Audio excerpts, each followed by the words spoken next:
it was a funny thing. I think I gave myself a dare. It was the height of the Cold War. The readers, the young readers, if there was one thing they hated, it was war, it was the military, or as Eisenhower called it, the military-industrial complex. So I got a hero who represented that 100th degree. He was a weapons manufacturer. He was providing weapons for the army. He was rich. He was an industrialist. But he was a good-looking guy, and he was courageous. He went over to Vietnam by himself to test out one of the weapons, and then something happened, and that's how he became Iron Man. But I thought it would be fun to take the kind of character that nobody would like, none of our readers would like, and shove him down their throat and make them like him. And because of the fact that Tony Stark was such a great guy, see, I kind of had Howard Hughes in mind when I was thinking of Tony. He was without being crazy, he was Howard Hughes. And he became very popular. I'll tell you a funny thing about Tony, who, as you know, had his heart had been injured, and he was always afraid at any moment he could keel over. I loved the concept of a guy in the armored suit and with all the things he could do. And I loved the idea we came up with that Iron Man was really somebody who was Tony Stark's bodyguard, because he had to justify, what's this guy doing always hanging around? And I thought that was kind of clever. So there was Tony Stark, there was Iron Man occasionally, and he's Tony's bodyguard, that's okay. I loved the name Pepper Potts and Happy Hogan. Here's this rich man, he has this beautiful assistant or secretary, and she's in love with him. Now, if I were really an original writer, I would have had her hate him. But what the heck. Of all the comic books we published at Marvel, we got more fan mail for Iron Man from women, from females, than any other title. For some reason, females really loved Iron Man. I figured out it was because, first of all, he was handsome. Secondly, he was rich. And thirdly, I think a girl would want to mother him and say, that's all right, you'll be okay. Don't worry about your heart. I'll look after you. And hey, if you die, I inherit all your money. No, I only added that. I didn't mean that. But I think there was something about Tony that aroused the maternal instinct in women or something. But whatever the reason, and I never got over that, we got more fan mail for Iron Man from girls. We didn't get much fan mail from girls, but whenever we did, the letter was usually addressed to Iron Man. The beauty part for me about Iron Man has always been, and here you have this character who on the outside is invulnerable. I mean, just can't be touched, but inside is a wounded figure. Stan made it very much an in-your-face wound. You know, his heart was broken, literally broken. But there's a metaphor going on there, and that's I think what made that character interesting. It was very easy for me to deal with the armor because I didn't have to draw it. I felt sorry for the artist. I'd make up anything, add this to the armor, do that to the armor, do that, then I'd go do something else, and the poor guy had to work on it. And I was never satisfied with Iron Man's armor. If you look through all the issues of Iron Man, you will see I must have had his armor changed 1,000 times. I loved Iron Man. There wasn't too much asked of me drawing him because there was hardly a face there. There's just not even a nose, just a slight hint of a nose, and a mouth and eyes. We never even saw the pupils of the eyes. And I loved it because it was a challenge to get to show emotion on his face because he's wearing a metal helmet. The suit is all metal. So I would bend the rules a little bit by showing if he was smiling at something, just to tweak the mouth up just enough to convey the message to the readers that he's smiling, or anger. And then I would do this, and then you'd see these lines in here. And that would tell them that he was angry. The first cover was in pencil and about the size of a comic book cover, and it sold right away. And so I figured, since it's the first cover, and was so popular. They even made a prince of it, the company. I decided to recreate it myself. And so I did. And that's how that came into being. That's, of course, much bigger than the cover, and more interesting in the sense that it's big, it's in color, and that's how I did it. I just copied everything that I had in front of me, all the detail, all the little back figures, and the lettering. I did the best I could with it, and it turned out good. Well, it's dynamic, really dynamic, and it moves. That figure moves, and he takes up a good deal of the cover. And of course, the lettering is big. It's like a burst. He's coming out of an explosion of some sort, and these little figures are just trimmings that you can hardly see unless you get up close. It was a joy doing because it was a smooth thing to do.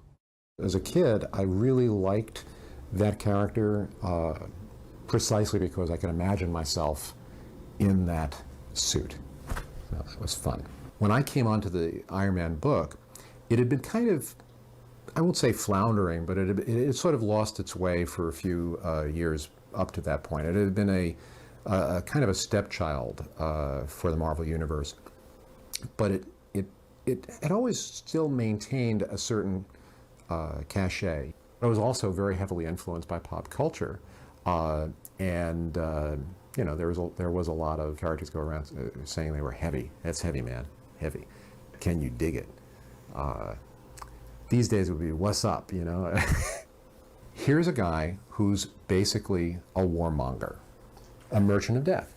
Now, when the character was created, that was not inherently a bad thing. You know, we're talking about in the early 60s, before Vietnam became a disaster, the idea of, you know, an arms merchant was not by itself a bad thing. But as time goes on and the war begins to become, you know, an issue and something that we as writers cannot ignore, here you have this character who represents the worst aspects of the, you know, the military-industrial complex. Now, what are you going to do with that? You know, you can take it in many different directions, but one direction that you might want to take it, if you're trying to make a hero, is to give him an inner conflict over the fact that he has this place in the world.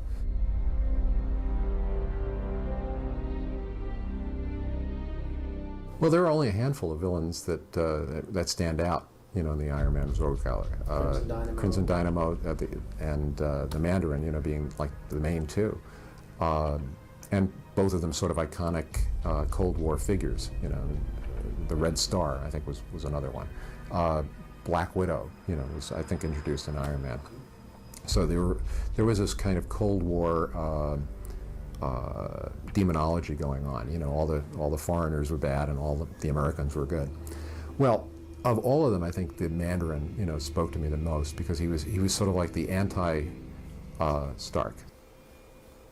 Tony is, as the richest person in the Marvel Universe, you can almost imagine him as sort of like the linchpin, you know, that draws everybody else together. It was his mansion where the Avengers started the Avengers. I mean, he's the guy who started the Avengers, in effect, by providing them a place to stay. You know, here you are. The Avengers, very early on, or reasonably early on, particularly when it came to Cap and Thor, these guys learned who was behind the masks or helmets. And that kind of gave Tony a circle of peers, a circle of people that he could relate to on his own level, not necessarily intellectually or scientifically.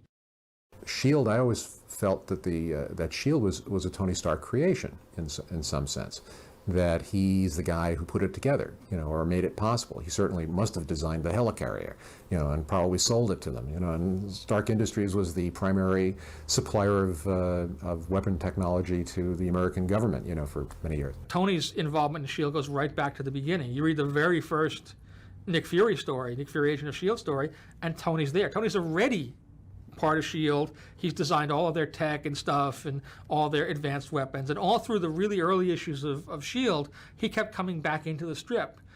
just as Tony Stark, inventor. And every once in a while, they drop maybe a little allusion to Iron Man. But if you weren't reading Iron Man, he was just a guy in Nick Fury, Agent of S.H.I.E.L.D. George Tuska is one of the unsung heroes. Because his work was cartoony in a sense, at a time when realistic art was in demand in comics, people didn't take his work as seriously as they probably ought to. He could break a story down as well as any of the best comic book storytellers. And he also drew a very dynamic Iron Man. You know, there was a weight and a solidity to his version of Iron Man that I really liked.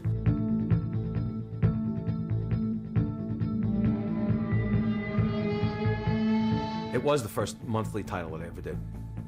And that happened in that, I think, 77. I think somebody just up and left the company. I was nervous, and it was because my father was working up the office, and it was a monthly title, and I hadn't considered ever doing Iron Man when I was up as a young artist. I thought about Spider-Man and that type of character, Daredevil.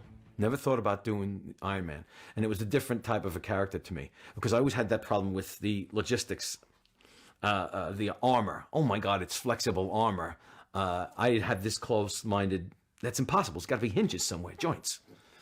It didn't make sense. And you suspend belief for the character, and then I began to really enjoy it. And then it blossomed into more than what it was, because it became a melodrama as well as a great visual. And then, of course, he had his personal problems, the demons, and it became more than the simplistic armor to save the heart type of character. Okay, this is the very first complete comic I ever did. And I've been told over the last 30 years that it is the #1 book to line bird cages with, because of this great spot right here, right below the little perch, right there. Getting the first one done was probably as good a feeling as I've ever had in anything, because it's like climbing your first mountain, hitting your first home run. I was very young, just right out of high school, basically. Probably the youngest guy in the history of Marvel at the time. I mean, there have been younger guys since then. I think I was 19. So getting your foot in the door as a young guy was almost impossible. I mean, Barry Smith had to break down a ton of barriers. He's Barry frickin' Smith, one of the greatest artists in the history of comics, in my opinion. But even for him, it wasn't easy. And that's where I met David Michelinie. Dave was always open immediately for me to be involved in helping create the stories. He appreciated what I had to offer, even though I was just the lowly inker. And I started talking to him about Iron Man, which was, from the time I was a kid, this was the character that I wanted to do. I have always been a science buff. So with Iron Man, it was kind of that way. I always said that if you can believe the suit works, everything else will work. All you got to do is make the suit look believable. Make it look like it functions. And that was really my idea going in, was make the suit look functional. Looking at Iron Man and saying, okay, parts of him are organic, parts of him are not. So I just started inking him that way. In terms of approaching Iron Man, it was always just making it believable to me. I mean, people talk about, that whole Dr. Doom story, the first Camelot thing. I had always argued that Dr. Doom should have been the Iron Man villain, not, the Fantastic. I know he's belongs to the Fantastic Four, but if there ever was a character who was the antithesis of Tony Stark, it was Dr. Doom. They were the same guy on two sides of the coin. He was, both monarchs, both highly educated, both very sophisticated guys. Never were there two characters meant to fight each other in the history of comic books than Dr. Doom and Iron Man, And the fact that they maintained a mutual respect for each other, even though they hated what the other person stood for. What makes Tony Stark different than everyone else in the Marvel Universe, and it's the world that he lives in, that he operates in. The corporate structure, the world of high finance, the world of industrial exploration. The fact that he was a scientist who made money off what he did. And that's really all we tried to do with that, was we put characters around Tony. Each one of them served a purpose, served a different side of Tony. We'll drop in Jim Rhodes. He's the pilot, and then we'll start delving into his backstory. And he was the guy that Tony met when he was, in Southeast East Asia, having just become Iron Man, who helped him get back to the States. Rhodey was that confidant, the guy that he could trust with his life. The guy that, that had his back.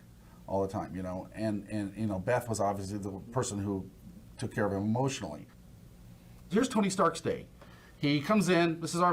Arbogast hands him a piece of paper, he signs it, a factory goes up in New Jersey. She comes in, hands him a piece of paper, he signs it, a satellite gets built. Another piece of paper, signs it, they close a factory in Guatemala. You know, 10,000 people are out of jobs. He designs something, he goes to his drawing board, designs something, it's sent down to the technical crew or whatever, to the technicians, they build it, they do all that kind of stuff, sales and manufacturing go to it. He never sees the damn thing until it's in orbit. Who could really live that way? It's a different set of problems, a different track, a different things like that. And that was one of the things that I thought about with Iron Man. This is the only character I think you could really do that with, where you start thinking about alterations in the design to fit specific needs and tasks. And I believe the stealth armor was the first, but you know, Dave and I had already discussed several different options: the space armor and the undersea armor, and so forth and so on.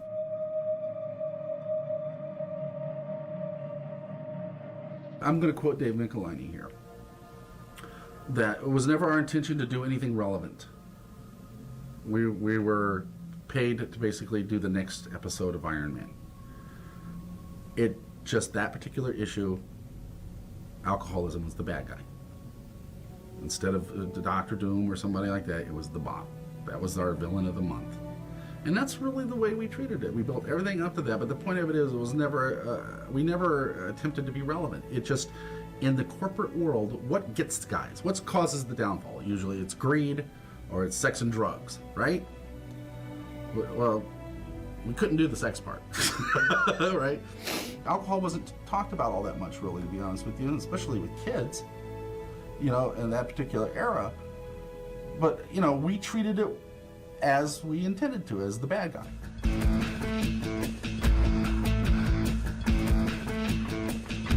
When we set out doing that Extrema story, we weren't even certain that it would be a permanent thing, because on one level, it seems like it flies in the face of the concept. And I've certainly heard from, you know, some real hardcore Iron Man fans of days gone by that, no, this isn't Iron Man, because Iron Man's, the whole point is he's got a suit of armor. He shouldn't have powers built into himself. But I think, you know, two things that it had going for it is, one, Warren Ellis is a fantastically talented writer, and two, Warren is Tony Stark. Warren is so far ahead of the curve in terms of reading up on the science. He's so fascinated by the technology and the way it's going to change our society and the way it's going to impact on us individually, that he just got down to the core of it. Tony Stark, as sort of, I think the term that Warren was sort of tossing around at the time was, he's sort of like the test pilot of the future, that he's there, he's the first guy there, and he's going to go out and investigate all the possibilities and see what all this stuff does, and how it affects him and how it could affect the world, and thus, in doing so, sort of beta tested for everybody else. Beyond that, it was beautifully digitally painted, or painted by Adi. So it had a really sophisticated, sleek, modern look. It was pretty successful, and it got people interested again, and the character started to pop a little bit, and then consequently we went on and did Civil War and did all the stuff that came after that. And right now, you know, the movie notwithstanding, Iron Man is really poised in a position within the Marvel line and within the Marvel universe where he's like the most important character there is. He's the hub around which everything circles.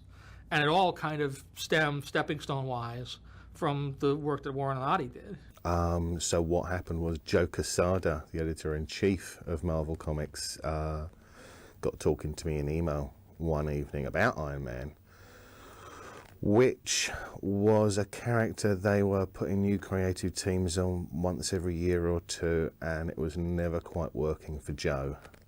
This is a character who is a test pilot for the future as his own redemption, which is really the thrust behind the Extremis graphic novel. And Joe responded to that take and said, well, off you go then.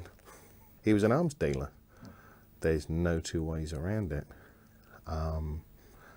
While that is what built his fortune, therefore allowing him to be a technologist, he wasn't actually being that at the genesis of the character. He was just a man who made bombs. and he's running away from that. The only way he can look himself in the mirror, as far as I'm concerned, is to be Iron Man, is to be that figure of futurism. After I agreed to take a shot at Iron Man for Joe and develop a new take, the next thing was finding the artist, and Joe, being Joe, already had an artist in mind, was Adi Granov. A comics artist has a lot of very strange jobs. There's certainly the director, to a large extent. Cinematography is something that's often shared between the writer and the artist. I created a character called John Pillinger, who was a television journalist, very much based on John Pilgrim. Because in all those years of publication, from what I could find, Tony Stark had very rarely been brought up to account by the real world. So I wanted someone there to lay it out both for him and the audience. You're an arms dealer. That doesn't mean you just made a couple of bombs. John Pillinger is there to remind him that somewhere in the world right now, someone is dying because of something he's made, and they're never going to let him run away from it. I really wanted to try and ground the character. It's less a superhero graphic novel than it is a science fiction novel, and that to me required Tony Stark to be a real person. He shouldn't be someone who can just put on a costume and fly above his concerns or the concerns of the world. He's a man who made a moral compromise in his youth. It was simply easier and faster to build a fortune by selling arms than it was to do it pretty much any other way. When I wrote Extremis, I moved the timeline on, and I have Stark being struck by shrapnel, not in Vietnam, but in a desert location that could very well be Afghanistan. In Iron Man Extremis, Tony Stark is probably not yet 30, and he's a man passionately interested in bringing on the future, but he doesn't really know what that is yet. He's very scattered in the book. He's working on 12 things at once, hoping that one of them will be the golden key to unlocking a future that he can live with. That's why there are so many of us interested in futurism. We don't know which path is going to break. We don't know which one is going to turn out to be the way through the woods. The character Sal in the book was a mentor to Tony and Maya. The thing about Sal in the book that makes him stand apart from both Tony and Maya is that he doesn't have the passion. I think he never really had the passion. I think that's what he admired most in Tony and Maya. It wasn't a huge wrench for him to just say the hell with it to everyone.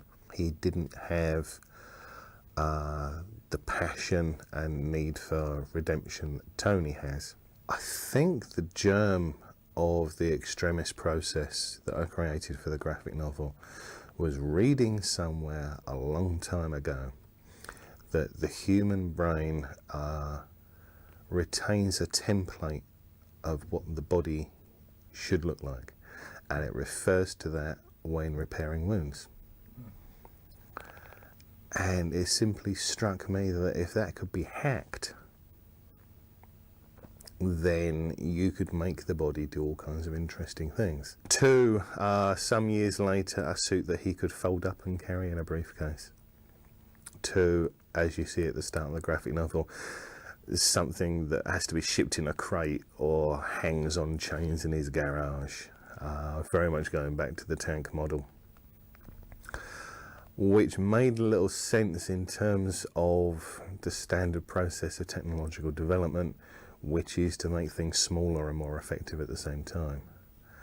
So attacking it from that aspect and constantly keeping the title of the thing in mind, it seemed to me to only make sense if he was wearing the Iron Man suit, if you like, at all times, that he became an Iron Man, that a large amount of the suit itself was stored inside his body,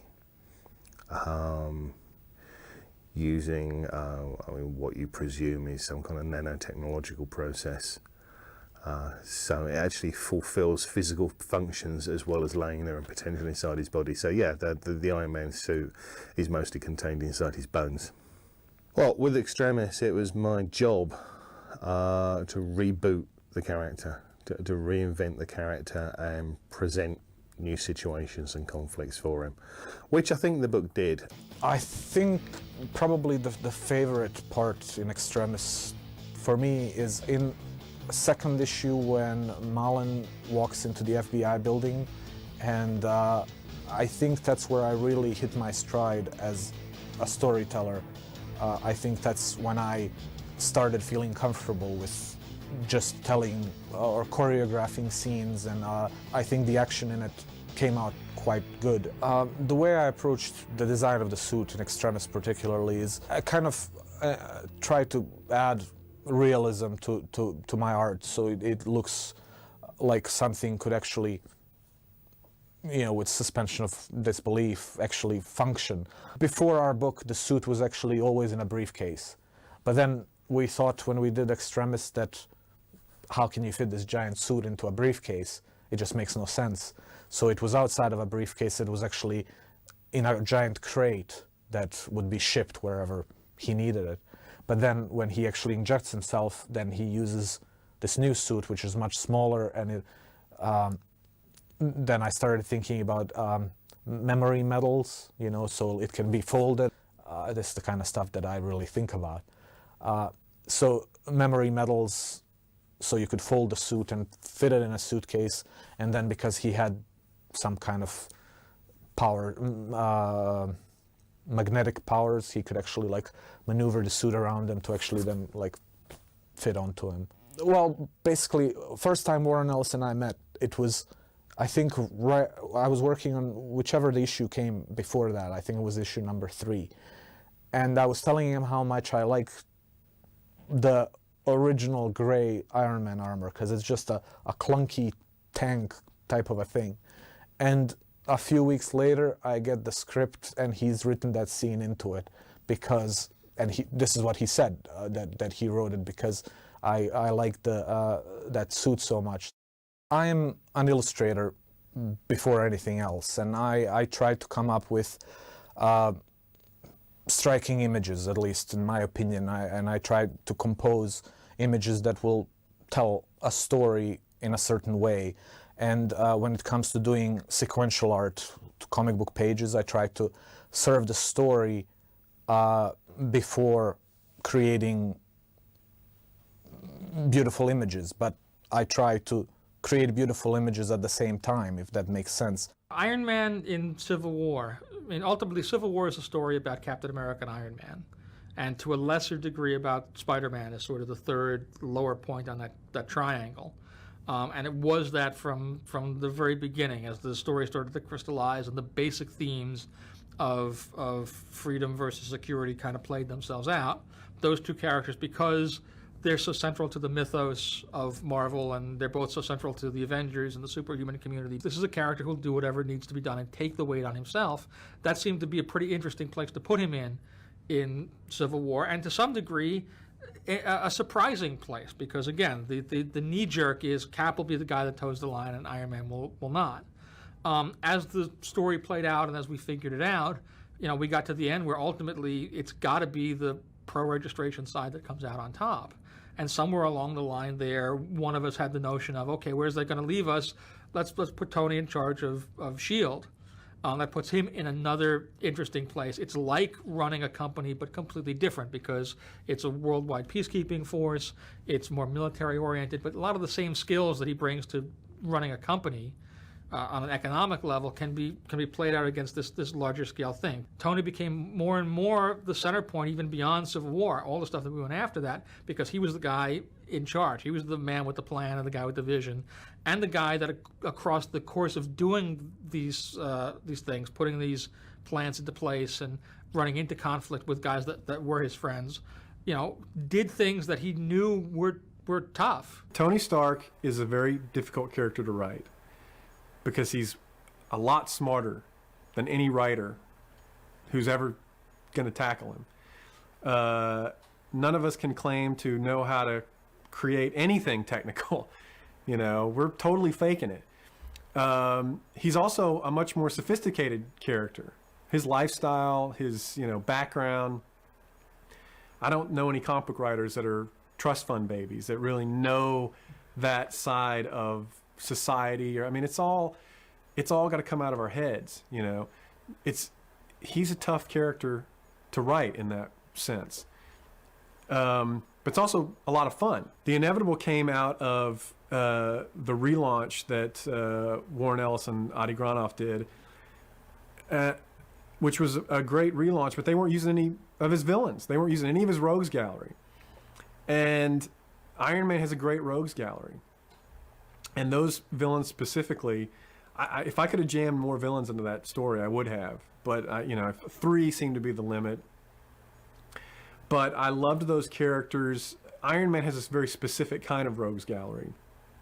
They're also technologically based.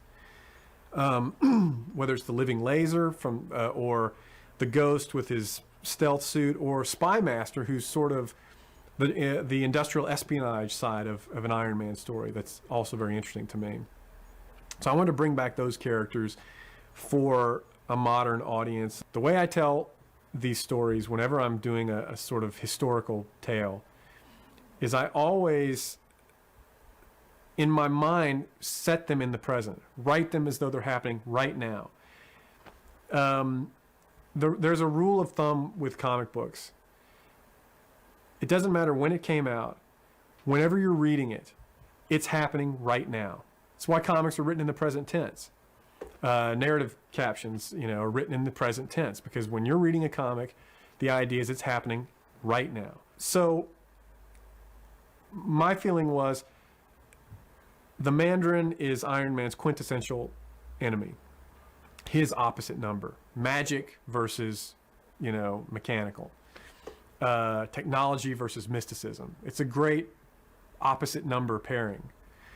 But their first encounters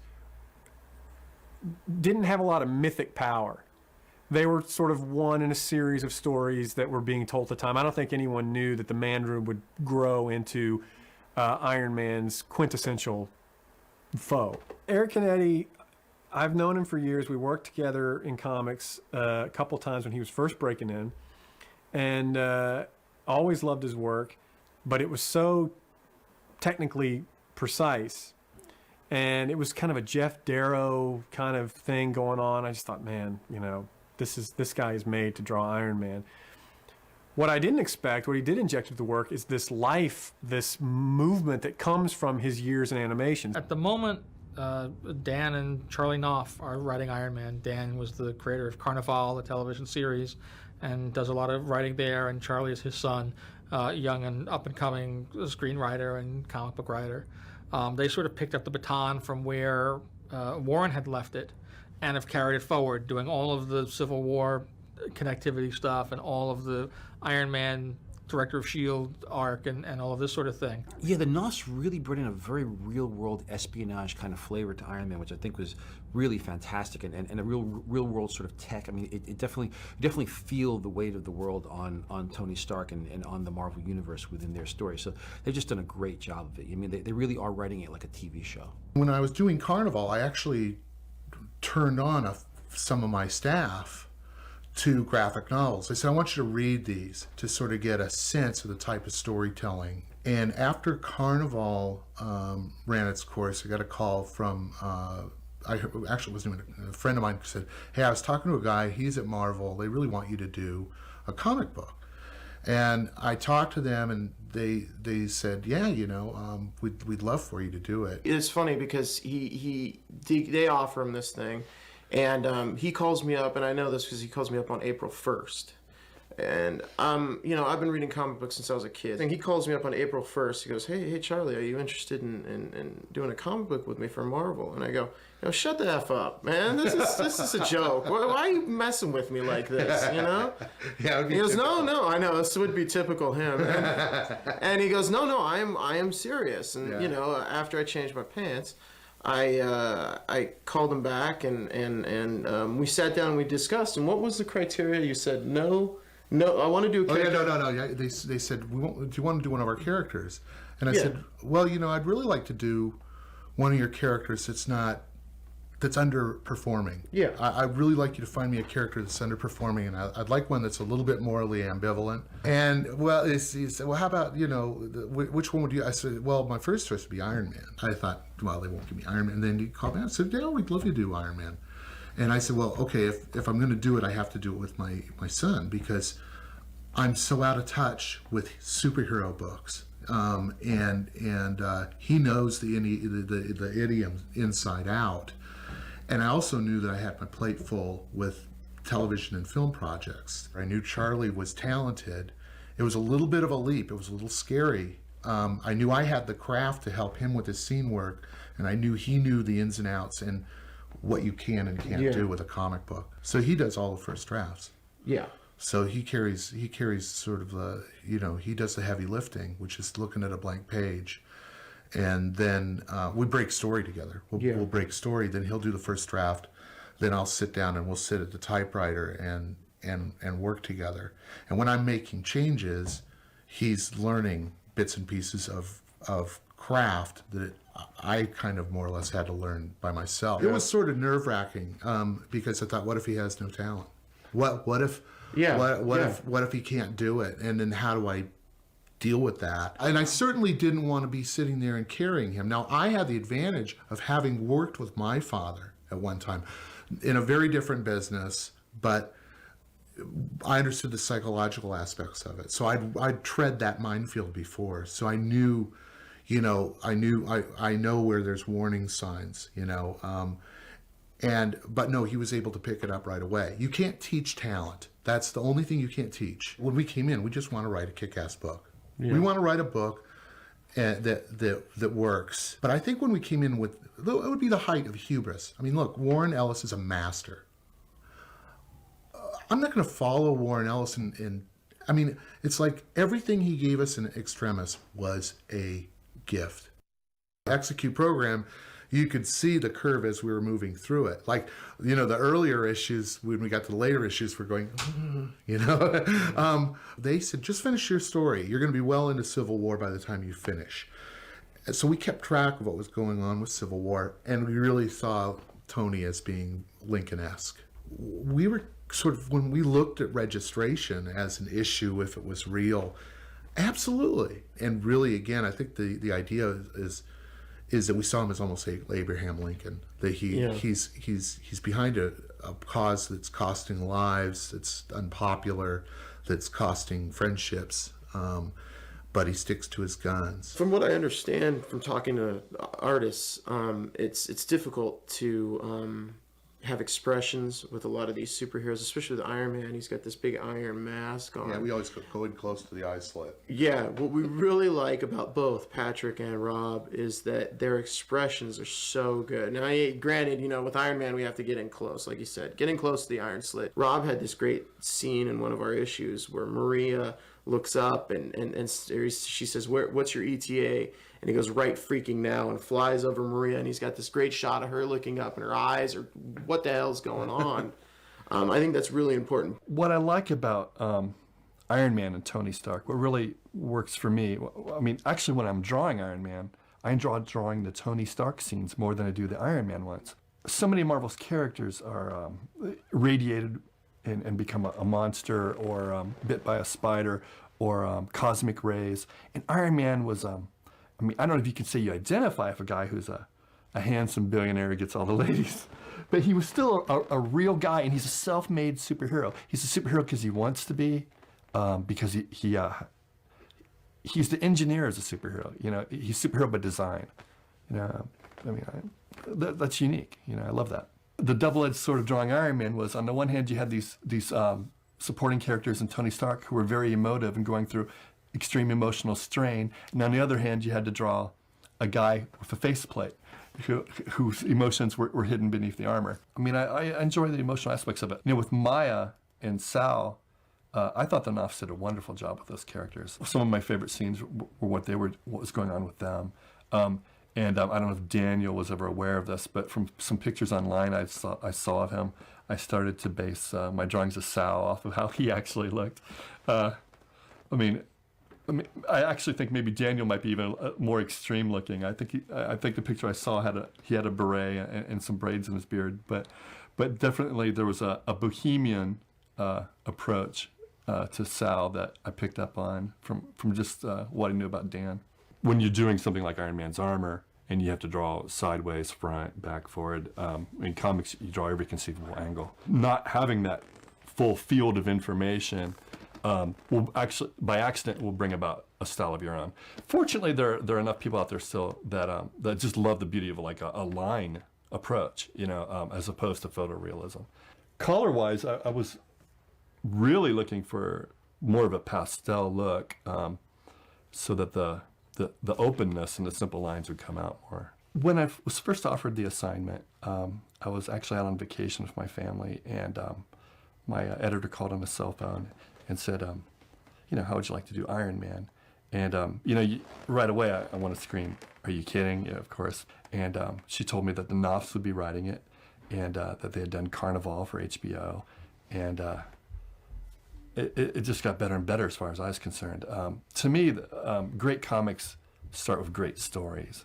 And these guys, I knew were going to write great stories. When I think about the project, I remember there was an awful lot of research about actual places. They say London, they don't just say London. It's Piccadilly Circle. It's there's a library, a specific library I had to draw a research scene in. There were a lot of places like that where they used exact locations. So you ready to go?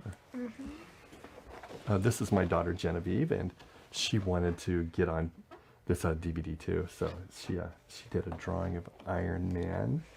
As you can see, the Kuberts and the Ramitas have something to look out for here. I think it's pretty impressive myself. What do you think? I think it's good too. Great. So Genevieve, how old are you? I'm 8. And how long did it take you to do this? You spent a couple hours on it last night. Yeah, a couple of hours pretty much. She came in and said, I want to draw something. And I said, well, why don't you draw one of the characters that Daddy draws? Then I said yes. Yeah. So. Yes. Do you like Iron Man? Yeah, he's cool.